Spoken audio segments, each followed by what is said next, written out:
और आज हम पढ़ रहे हैं एसिटिकम एसिडम।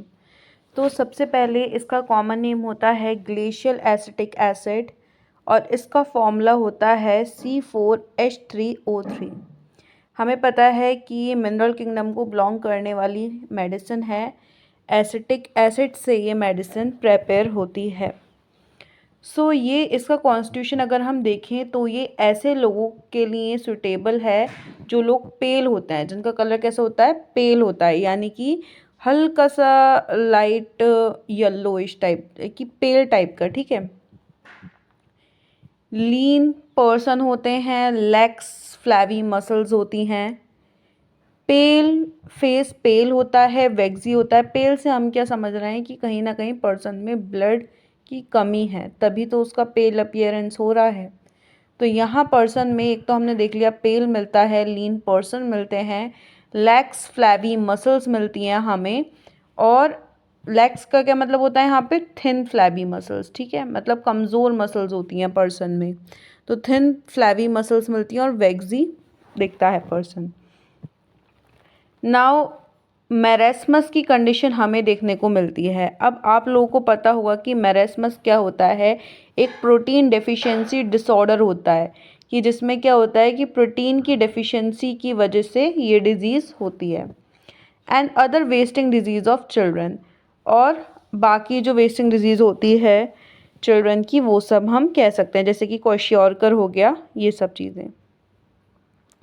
नाउ फिजिकल जनरल्स देख रहे हैं हम। Haemorrhage from every mucous outlet, यानी हर म्यूकस आउटलेट से हैमरेज होगा, यानी कि ब्लीडिंग होगी पर्सन को, नोज से, थ्रोट से, लंग्स में, स्टमक में, बावल्स में और यूट्रस, इन सब जगह से क्या है कि ब्लड आ रहा है, हैमरेज हो रहा है इन सब में। मेट्रोरेजिया की कंडीशन हमें देखने को मिलेगी। मेट्रोरेजिया यानी कि दो बार मेंसेस आना, ठीक है, यानी कि जो जैसे कि एक साइकिल 28 डेज़ की है तो उसमें 14 डेज़ बाद ही अगर किसी को मेंस्ट्रुएशन होने लगता है, that is metrorrhagia. Then vicarious menstruation, यानी कि अगर मेंस्ट्रुएशन के दौरान अगर लेडी को वेजाइना के अलावा, वेजाइना यूट्रस के अलावा, जेनिटलिया के अलावा अगर उसको कहीं और से ब्लड आ रहा है, जैसे कि नोज से आ रहा है, ठीक है, या फिर कोई और आइस से भी आता है, काफ़ी लोगों को कि आइस से ब्लड आ रहा है, तो ऐसे इस चीज़ के को हम कहते हैं विकेरियस मेंस्ट्रुएशन, की हमेशा मेंसेस के दौरान जो लेडी है उसको या तो नोज से ब्लड आएगा या फिर आइस से ब्लड आएगा, और जहाँ से ब्लड आना चाहिए यानी यूट्रस वगैरह, वहाँ से ब्लड नहीं आएगा। ट्रॉमेटिक एपिस्टेसिस, तो पर्सन को क्या है कि नाक से एकदम खून आ रहा है बहुत ज़्यादा, तो डेट इज़ हम उसको एसिटिक एसिडम दे सकते हैं। ग्रेट प्रोस्ट्रेशन, यानी कि पर्सन में बहुत ज़्यादा थकान रहती है आफ्टर इंजरीज। ख़ास तौर से अगर हम प्रोस्ट्रेशन देख रहे हैं कि पर्सन को कहीं चोट लग गई और उसके बाद से पर्सन को बहुत वीकनेस है, तब हम ये मेडिसिन सोचेंगे। सर्जिकल शॉक के बाद, यानी कि सर्जरी में बहुत ज़्यादा ब्लड लॉस हो गया और उसके बाद पर्सन को बहुत ज़्यादा वीकनेस रह रही है, तो हम मेडिसिन सोचेंगे आफ्टर एनेस्थेटिक्स, यानी कि आपने एनेस्थीसिया दिया, एनेस्थीसिया पेशेंट कंज्यूम कर रहा है और उसके बाद पेशेंट को क्या है, बहुत उसकी वजह से बहुत वीकनेस रह रही है। हमने क्या क्या चीज़ें देखी कि पर्सन में फर्स्ट ऑफ ऑल हैमरेज रह रहा है, हर म्यूकस आउटलेट से रह रहा है, विकेरियस मेंस्ट्रुएशन रह रहा है, मेट्रोरेजिया रह रहा है। दूसरी थिंग हमने ये देखी कि पर्सन को यहाँ पर ग्रेट प्रोस्ट्रेशन रह रहा है, great prostration due to injuries, due to surgical shock और ड्यू टू एनेस्थीसिया। अगर हम ये चीज़ें देख रहे हैं पेशेंट में, great prostration due to injuries, due to surgical shock and due to anaesthesia, तब हम एसिटिक एसिड दे सकते हैं। नाउ थर्स्ट कैसी लगती है, बहुत ज़्यादा इंटेंस थर्स्ट होती है, burning thirst, insatiable even for large quantities in dropsy. तो क्या रहता है कि पर्सन को बहुत ज़्यादा प्यास लगती है और इतनी प्यास लगती है कि आप उसको लार्ज क्वांटिटीज़ में पानी पीता है फिर भी उसकी प्यास नहीं बुझती। तो कौन कौन सी कंडीशन में हम देख सकते हैं? ड्रॉप्सी की कंडीशन में, डायबिटीज़ की कंडीशन में और क्रॉनिक डायरिया। इन 3 कंडीशंस में हम अगर देख रहे हैं कि इंटेंस बर्निंग इनसैटिएबल थर्स्ट पेशेंट को हो रही है, ऐसी प्यास जो लार्ज क्वांटिटीज ऑफ वाटर से भी नहीं बुझ रही है, तब हम एसिटिक एसिड सोच सकते हैं। But no thirst in fever, this is the very important point कि इसको ड्रॉप्सी, डायबिटीज़ और क्रॉनिक डायरिया में तो थर्स्ट लग रही है, बट फीवर के टाइम पर्सन को कोई भी थर्स्ट महसूस नहीं हो रही। उसके बाद स्लीप देख रहे हैं पर्सन की, can not sleep lying on back, यानी पीठ के बल लेटकर पर्सन सो ही नहीं सकता। Sensation of sinking in abdomen causing dyspnoea, यानी कि इसको ऐसा लगता है कि जो पर्सन है उसको ऐसा लगता है कि कोई चीज़ पेट में, एब्डोमन में डूब रही है, ठीक है, कोई चीज़ डूब रही है, और इसकी वजह से क्या होने लगता है? पेशेंट को डिस्निया होने लगता है, यानी कि सांस लेने में डिफ़िकल्टी होने लगती है। तो sensation of sinking in abdomen, ये बहुत इंपॉर्टेंट है। कैसी सेंसेशन आएगी? Sinking in abdomen causing dyspnoea. Rest better lying on belly, तो ये जब पेशेंट है, जैसे अभी हमने पढ़ा कि ये बैक पे तो इसको लेट के सो ही नहीं सकता, पीठ के बल लेट के नहीं सो सकता। जब ये पेट के बल लेटा होगा, बेली के बल लेटा होगा, तब यानी उल्टा लेटा होगा, तब इसको ज़्यादा बेटर स्लीप आएगी। सेम सिम्टम हमें ये अमोनियम कार्ब में भी देखने को मिलता है। नाउ जीआईटी देख रहे हैं पर्सन का हम। डायरिया कैसा आता है? डायरिया कोपियस एग्जॉस्टिंग डायरिया आता है। कोपियस एग्जॉस्टिंग डायरिया है, और उसके साथ साथ बहुत ज़्यादा प्यास लग रही है। जैसे अभी हमने पढ़ा कि क्रॉनिक डायरिया में इसको बहुत प्यास लगती है, वही चीज़ यहाँ पे लिखी हुई है कि भाई डायरिया हो रहा है यहाँ पे और बहुत ज़्यादा थर्स्ट है, मतलब बहुत प्यास लग रही है। डायरिया है, ड्रॉप्सी है, ठीक है, ड्रॉप्सी के दौरान पर्सन को अगर डायरिया हो गया है, टाइफस यानी कि टाइफाइड फीवर के दौरान अगर पर्सन को डायरिया हो रहा है, एंड थिसिस मतलब कि टाइफाइड प्लस ट्यूबरक्लोसिस। इसका क्या मतलब होता है कि पर्सन को टाइफाइड भी है और साथ साथ में क्या है? ट्यूबरक्लोसिस भी है। तो इस चीज़ को हम क्या बोलते हैं?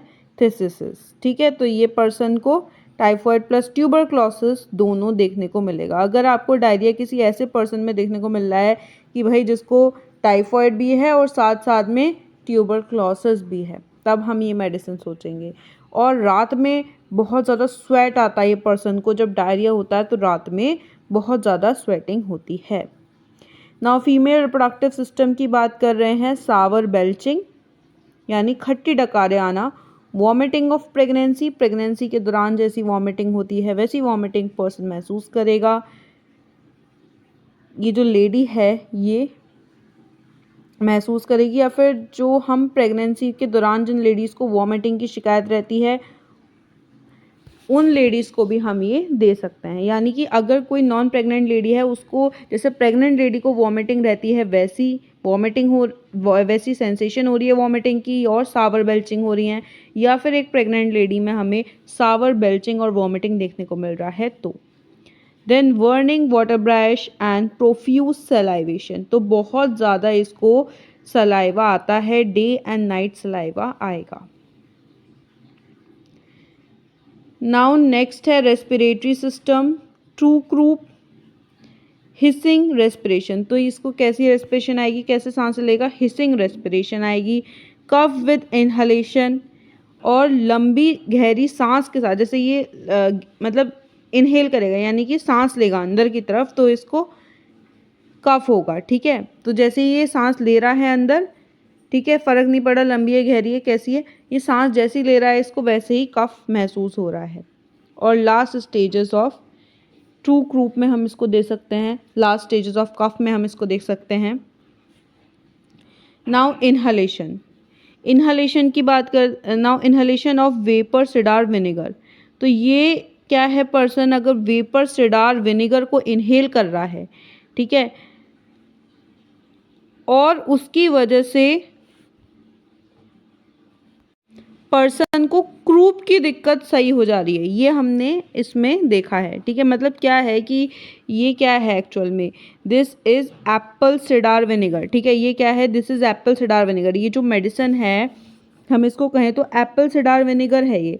और हमने ये बात नोटिस करी कि इस मेडिसिन को इन्हेल करने से बहुत सारे लोगों का क्रूप जो है वो सक्सेसफुली क्योर हो गया, और मलिग्नेंट डिप्थेरिया वो भी क्योर हो गया। तो inhalation of vapour of cedar vinegar, यानी सेम मेडिसिन की बात हो रही है, तो inhalation of vapour cedar vinegar has been successfully used in croup and malignant diphtheria. Now hectic fever रहता है, स्किन ड्राई रहती है, हॉट रहती है। तो स्किन कैसी है पर्सन की, ड्राई एंड हॉट है। रेड स्पॉट्स ऑन लेफ्ट चीक, तो यानी कि अगर ये इसका पर्सन का नोज़ है, ये माउथ है, तो यहाँ पे जो लेफ्ट चीक है वहाँ पर क्या है कि स्मॉल इसके स्पॉट्स बन जाएंगे। एंड ड्रेंचिंग नाइट स्वेट, और रात में क्या है, बहुत ज़्यादा स्वेट आएगा पर्सन को। तो हमने कौन कौन सी इसकी दिक्कतों में हैवी स्वेट देख लिया, हमने डायरिया में देख लिया कि पर्सन को हैवी स्वेट आएगा, हमने अब फीवर में भी देख लिया कि भाई पर्सन को बहुत ज़्यादा स्वेट आएगा, ऐसा स्वेट आएगा कि पर्सन को बहुत वीकनेस फील होने लगेगी। ठीक है, नो थर्स्ट एंड फीवर, ये हमने पॉइंट पहले भी पढ़ा कि ये पर्सन एसिटिक एसिड का जो है इसको प्यास नहीं लगती है फीवर के दौरान। और प्यास कौन कौन सी कंप्लेंट में लगती है आप मेरे को बताएं, क्रॉनिक डायरिया में लगेगी, ड्रॉप्सी में इसको लगेगी, और डायबिटीज़ में इसको बहुत प्यास लगेगी। नाउ रिलेशंस पढ़ते हैं। तो it antidotes anaesthetic vapours, fumes of charcoal and gas, opium और स्ट्रेमोनियम को भी एंटीडोट करता है। Cider vinegar antidotes carbolic acid, तो ये पॉइंट आप याद रखिएगा रिलेशंस में, बस ये ही इंपॉर्टेंट है। ठीक है, कि ये कार्बोलिक एसिड को एंटीडोट करता है। ठीक है, कार्बोलिक एसिड का एंटीडोट है कौन, एसिटिक एसिड। और ये फॉलोज वेल किसको कर रहा है, सिंकोना को ये फॉलोज वेल करता है हैमरेज के केस में, और डिजिटलिस को ड्रॉप्सी के केस में।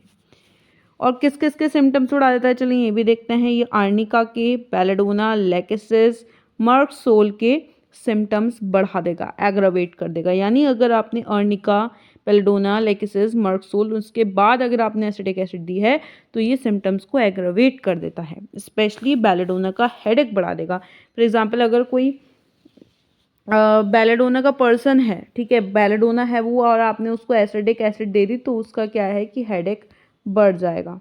ठीक है, so don't forget to like, subscribe and share my channel. Thank you.